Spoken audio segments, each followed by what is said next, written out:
Good morning, good evening, or whenever you are watching this new episode of a tournament battle some time ago with a very spicy pile. We have Cloud on the left side, and on the right side, it is Sam and Frodo fitting the current Hobbit hype, I would say. Those are two commanders that exist for some time already. And if you have a look at what Wizards brought out previously over, I would say, the past months or even years, the food support for Sam, Loyal Attendant, got quite good with sets like Throne of Eldraine initially, not so much, but then Wilds of Eldraine much more. The original Lord of the Rings set brought some improvement.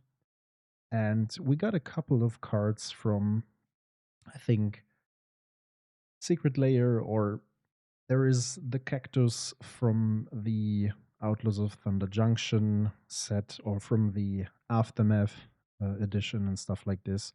So we have a couple of things that added to the deck over some time. And the player on the right side decided to bring those cards to the Duel Commander battlefield. I would say, in general, it's a rather cute deck. I like the idea of innovating and especially bringing these brews to real tournaments. That's really cool. I know the player. He's very well known in the French scene. He's a good player. He knows what he's doing. And I think this was a Sunday event with stakes not as high as usual. So he decided to run one of his home brews. And yeah, I think Sam and Frodo, there are a couple of 2 card or even 3 card combos around in the deck, mainly evolving around Peregrine Took.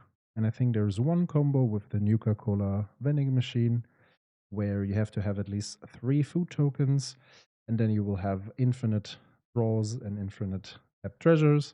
And there's also the card from Wilds of Eldraine. I think it's called something with Confectioner, which would make infinite red tokens. And since Peregrine Took says you will add an additional food token for each token created, you can again make infinite red tokens and draw your entire library to eventually find a card to finish the game with. We are a couple of minutes into the game already. We have a 1-drop into Sam turn 2. That's pretty good, I would say. Mother on the other side, Cloud searching for a Jitter. I would assume for as long as Sam sticks to the battlefield, you have a rather good or decent matchup against aggressive decks, since cracking a food only costs you 1 mana. And for as long as Sam sticks to the battlefield, you will produce at least a food a turn. So Barrowgolf coming down, Malevolent Rumble took a Static Prism. I'm not the biggest fan of the Static Prism here, simply because there are now 2 mothers on field, and it's relatively hard to target something except for the Jitter, and maybe that was in this player's mind to get rid of the Jitter because this might eventually become a problem. So far, going for a very mid-rangey Abzan aggro plan, I would say. Barrowgolf is unfortunately milling the Eldritch Evolution, which could find one of the combo pieces. There are more combos. I'm not aware of all the combos. There's also I think this is also a tier 2 CDH pile. There is a Squirrel, a Golgari Squirrel, that also does something with foods and squirrel tokens and stuff. And there are a couple of cool combos in the deck. The problem is most of those combos are very restricted. You need several pieces, and if you listened to our previous deck tech, not deck tech, sorry, review regarding the Hobbit, I've talked about tribal decks and high synergistic decks in Duel Commander. And as I said over there, those decks in theory will work out, but they need lots of synergistic pieces on the field in order to work. And the mid-rangey deck that you are facing, or the average deck, will have a relatively easy time to shut down your entire game plan, for as long as they can get your centerpieces under control. In this case, Sam is the centerpiece somewhat. It's not that relevant. So the Absan player is at 3 food tokens, which means the the combo that I mentioned earlier with Peregrine Took and the Nuka Cola, what the heck? I always Nuka Cola vending machine. That's how it's pronounced. This would be active here since you always need 3 food tokens in order to create or activate the ability from Peregrine Took. On the other side, there is a recruiter finding a Qatar commando. Interesting decision. It is, yeah, going in a direction that Cloud really wants to have his jitter back.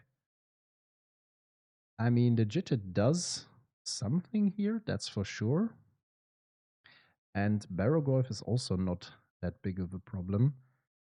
Oh, we have an unearth for the Academy manufacturer. That's good. That's definitely something. Still, and again, this is one of those pieces when we think about the time in which, how was the Lones? I was thinking about the CMC2 Simic card. When Lones was played, mainly by the French pro player, there were, for example, infinite combos around Aluren. There was also Nadu included, which played a big role in the success of the deck. But there were also some lines around Academy manufacturer, and I would assume that a deck like this also makes use of some combo line, but I'm not exactly sure about that, to be honest. And I'm very, very sure about the fact that it's not a 2-card, but a 3-card combo instead. So we have a bunch of treasures, clues, and foods created. Oslo Pride is really good in combination with the manufacturer, simply because for as long as you have the city's blessing, which is definitely the case here, you can double the amount of tokens that you created. So yeah, I don't want to be too hasty here, but to me it seems that's a very decisive round already. I would not assume that Cloud comes back. I mean, yeah, for now we have the cat tokens lying around. Mother or Giver can give protection from white, which means Cloud would definitely come through. Giver even gives the possibility to give protection from colorless. So that could be a free attack from Cloud here. And unless there is something more powerful, I would assume, since the recruiter searched for the Qatar commando, that this is the line to go for. Already telegraphed it last turn. Yeah. As we see, here we go. So remember, whenever Cloud is attached to an equipment, triggers would trigger twice. So we get 4 Jita counters instead of 2. which means basically the Academy manufacturer as well as maybe the bird are gone. Oh no, rather the cat, I would assume, because this one is providing lots of value here. Even if Cloud can somewhat celebrate a comeback, I think it is, yeah, more or less illusionary. Now you have to spend 3 of those Jita counters in order to get rid of the manufacturer.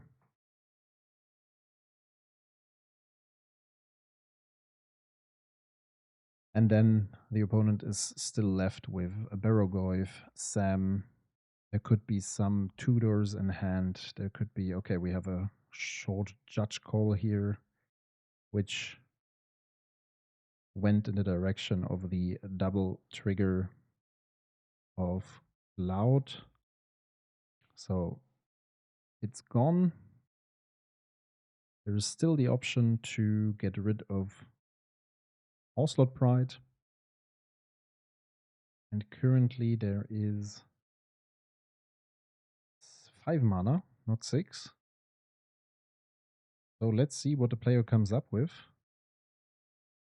Probably, oh, a demonic tutor. That is interesting. That could result in a couple of things, I guess. Since it's only Sam on the battlefield, there is not enough support to go for a combo here. Unless there's like a second combo piece in hand, of course. But yeah. And again, I'm not aware of the 3-card combos, but generally I think it's way too cute. I mean, the 2-card combos are already quite decent, or less than that even, simply because you have to have 3 food tokens in order to start going, and that's a big requirement in my opinion, because Sam is your only food producer, more or less. Of course, you have some support in the 99, but that means that the guy has to stick around for 3 turns, and we see a Parallax Wave, which was very likely the tutor he went for. Yeah, and it's again the great Parallax Wave that seals the deal. In response, getting rid of Loud, and most likely also the remaining blocker, and that would be an attack for 12. And that should be lethal unless there is something, and that's not the case. Okay. So we have a first win coming from the Hobbits. Frodo, by the way, on the other side, is pretty useless without his companion. So I would assume it's basically a Sam Abzan deck. I think there are almost no situations in which you go for Frodo, simply because the ability of Frodo is sticked to Sam being around, as those partner with designs are usually designed. But since we have the special ruling in Duel Commander, which I'm personally very thankful about, you can tell me about that, whether or not you like it. I think if we look at previous designs of partners, Ellie and Ellie is, I guess, a very good example for that. I'm very thankful for this special partner rule. By the way, if you want to check out some super cool tokens, head over to our sponsor, Alphys Tokens. You can use our code bitzelberg to gain a discount on your next purchase. There's a new collection that just came out. 2 new collections, actually. We showed some of those tokens within the last videos of our Sana member focus, or not member focus, normal focus, sorry. So definitely head over there and check it out. The Peacekeeper is looking at Alia Peregrine took a land and a third card. I think it was a tough cookie. Not entirely sure. The portable hole is taking care of voice. Here we see another situation in which City of Traders is extremely good, giving a big advantage to the white player. And honestly, Sam without a dork looks very sad. Casting this card on turn 3 is unfortunately rather bad. It has a solid body. 2/4 is fine, I guess. But yeah, just creating a food token for 3 mana on turn 3 is not what you want to do in Duel Commander. At least not today. And here we have a very, very well-timed Sword of Feast and Famine. That's crazy. So you have a second untap. Your opponent needs to discard something, most likely going for the card that the Peacekeeper named, I would assume. It's Halia, yeah, okay. And then you can cast more things. You have a 5/5 on board that the opponent can only get rid of by casting white spells. And as a follow-up, we even have a Heli Trooper. Getting better and better. So, what do you have to offer? I would assume it comes down to, yep, the Peregrine took and a combo piece in order to find the necessary cards to win the game. So it's a bit easier once Peregrine took is on field. Sam will produce double the amount of foods, which means post-combat, if there would be one of those two pieces lying around, he could go off already. I think this sword will quickly seal the deal, but also deal the seal. But, oh, that's a beautiful Aven Mind Sensor. I don't know about you guys. You know that I'm a fan of Japanese cards, but I'm a big fan of the way that Rebecca Gay is actually making those shadow signatures. Because I'm not a big fan of shadow signatures generally because some of those artists mess it up from time to time. I've seen some very bad examples of when shadow signatures went wrong. And usually if you have like a high-end piece that you want to give the final pimp by adding a beautiful signature, I think this is the much cleaner way to do it. And she's one of the few people, one of the few artists that does it that way. So the Aven Mind Sensor was cast using the first 3 mana with the Sword of Feast and Famine trigger on stack. The absent player discarded failure. And it also forces the opponent to crack the Marsh Flats. And there is a Green Sun's Zenith in hand. That's bad. So it's a very well timed Mind Sensor. Here, a card that you don't see too often. And I mean, it is clearly much worse than Opposition Agent, but it is what, for now, White Winnie has to offer. And I guess sometimes you just have to take whatever you get. We see those cards from time to time whenever more combo-oriented cards or more combo-oriented command zones are around that are using lots of Tudor magic, and back when, for example, the Rograk Storm was a thing. Oh, we have the Banquet Guests discarded, also a great card for those food decks. I think there's also there was one card that would devour food tokens, which is pretty good in combination with Sam. Yeah, and here we have a sad-looking Green Sun Zenith. At least you get to look at the top 4 cards, but it's not enough in this case. The player can't find the right card to finish the game in its favor. in his favor, actually. Yeah, again, not starting with a dog, both with a mulligan down to 6. And Cloud starts with a benevolent bodyguard. That is helpful, or can be helpful, I would say.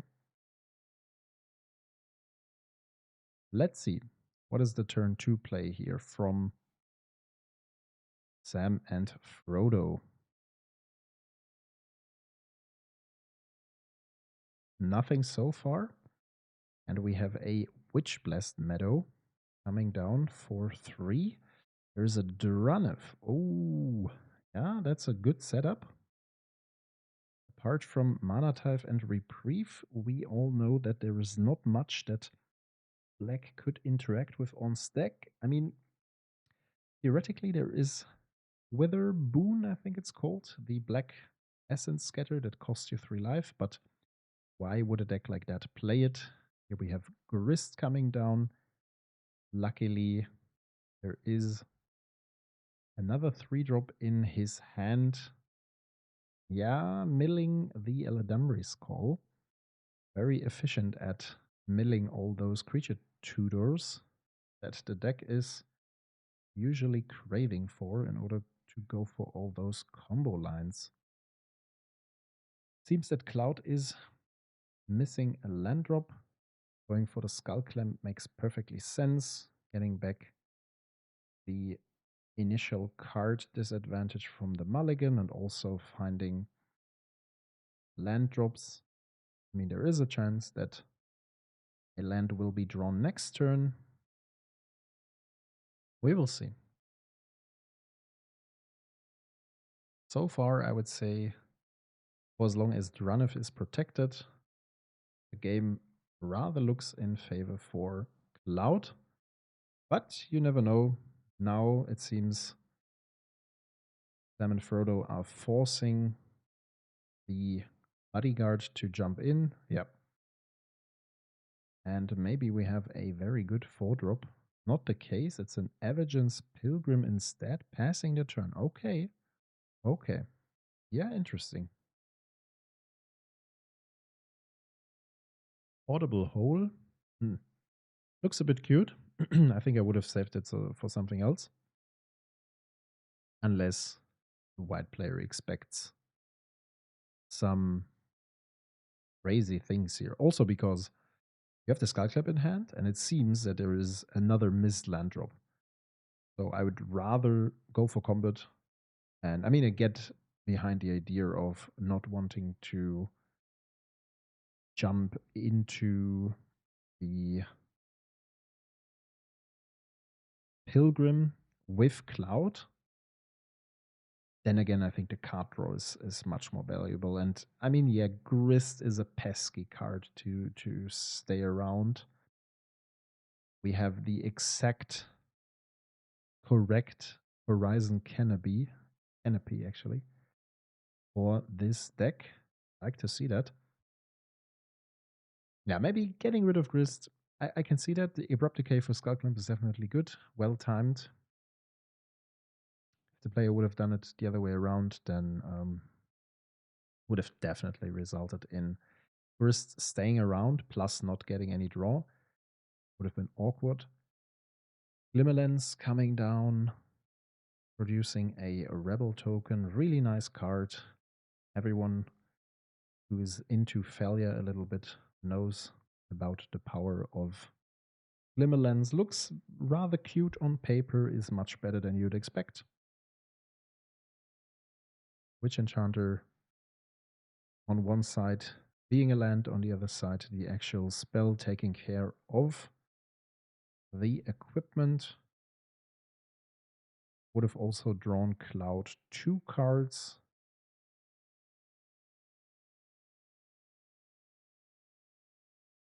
So, finally, the third land drop. There's an On Thin Ice. Going for the Witch Enchanter. Again, an interesting decision. I mean, I think for whenever I'm not a seasoned Cloud player, but in situations like this. You've searched your first equipment, another equipment was destroyed. I think it would be perfectly fine to trade your cloud with the Witch Enchanter and keep the On Thin Ice for a much more valuable creature. Simply because if you can deny your opponent's combo pieces, if you know what to expect, then I think your life is much easier tackling this matchup. While a recast on Cloud gives you more utility later on, right? So I don't know about that. Definitely not the play I would have chosen. Then again, it's easy to sit here commenting on the game and arguing about the best lines to go for. When you're sitting on the table, it's always different. We have a Tithe Taker, a card that I haven't seen for quite some time, but it fits the white weenie pool that, yeah, features, the Death and Taxes plan. Talia has some of those pieces. Cloud has some of those pieces. I think historically we've seen more of those Death and Taxes pieces in Cloud, especially when Rograk and Rayhan or Ikra was very popular. So here we have the first Sam cast, if I'm not mistaken. The Gilded Goose is definitely doing a good job. The Tar Commando coming down in addition. So there's lots of meat on the board. Skyclave taking care of Sam. Yeah, I would say that's a really good tempo trade. Also because Sam would have been a very good blocker for all those cards on the battlefield. Oseju costs one more because of the Tithe Taker. Keep that in mind.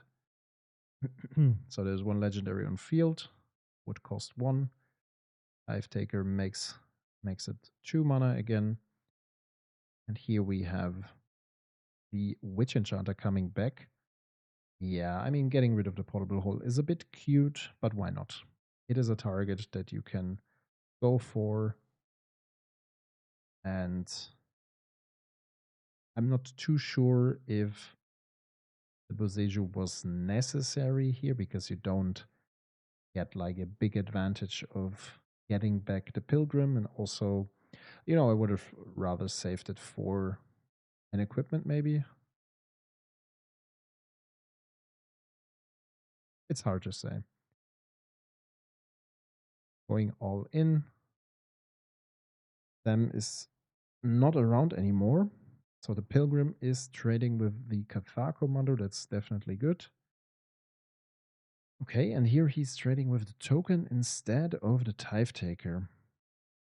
That's interesting. I mean, both are dealing 2 damage, and the Tithe Taker seems to be a bit more crippling for Sam and Frodo. I mean, yes, there is this thought that the Spirit Token comes down, and maybe if you find like a big equipment, it can fly over, but you have the Gilded Goose at your back. So, Sam is coming down again. Immediately sees the path to exile before they get to create a food token. It's an interesting card. I think most players decided to swap Path to Exile for Erode after Strixhaven was released. Sometimes you even see both. I don't really see a reason to do that simply because the ramp aspect for your opponent is a big thing. I can see why you would try to feature Erode simply to tackle a Jace coming down in order to not lose against Doomsday or Faultlash combo and stuff like this. So we have a Bowmaster in addition, not really doing too much. Very good decision making to ignore Cloud, because that way it's just a 2-1 on field, and you don't want to give your opponent an equipment search, because that would most likely result in a pre-war formal wear. which means you get back any of those creatures. And the Ranger is rough. Sam and Frodo on 4. There's a food token that currently costs 2 to crack. So theoretically on 7, Mother of Runes is probably not a bad choice. Especially because player is Hellbent. And we are going to extra turns. So it's the first one. Let's see. Maybe there was something good drawn. Maybe not. Recasting Sam for 7 seems to be an act of desperation. I mean, we have the Goose blocking the Spirit token. The Ranger can be blocked by Sam if it's not protected with the help of Mother of Runes. Interesting situation here. That's where combat math gets interesting. And blocking decisions are very much relevant. One remaining card that we do not know of. Could be anything. Decides to give protection to the Ranger. Probably pro white, I would assume. Or maybe even pro green. Only one card, so Solitude should not be a problem. Yeah, and this way it would be lethal, but the Gilded Goose is untapped, and he can still sacrifice a food to make a mana to crack the remaining food, which means Sam and Frodo go down to 2. Let's see if Cloud can win this game in his favor with the last remaining turn. It doesn't look too bad, but it also depends on what Sam draws into. We will see.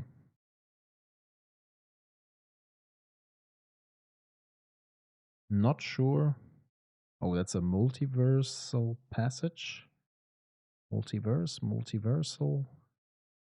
Definitely a land drop that does not help, and I cannot see the other card.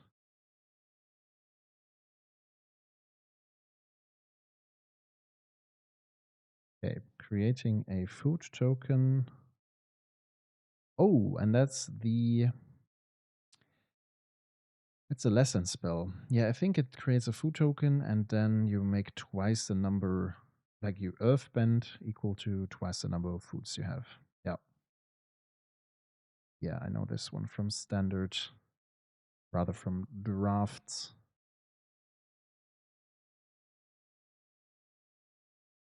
So yeah, now you have a 4/4 blocker that you can't give protection from because the land is colorless. And now I think the blocking math looks much different. Theoretically, Sam and Frodo are on 8. And it seems to me, I mean, there is another turn for Sam and Frodo. Maybe Sam and Frodo would be another deck. But yeah, this might even end up in a win for the Yapsan pile. This seems to be a suboptimal block. I think I would switch it.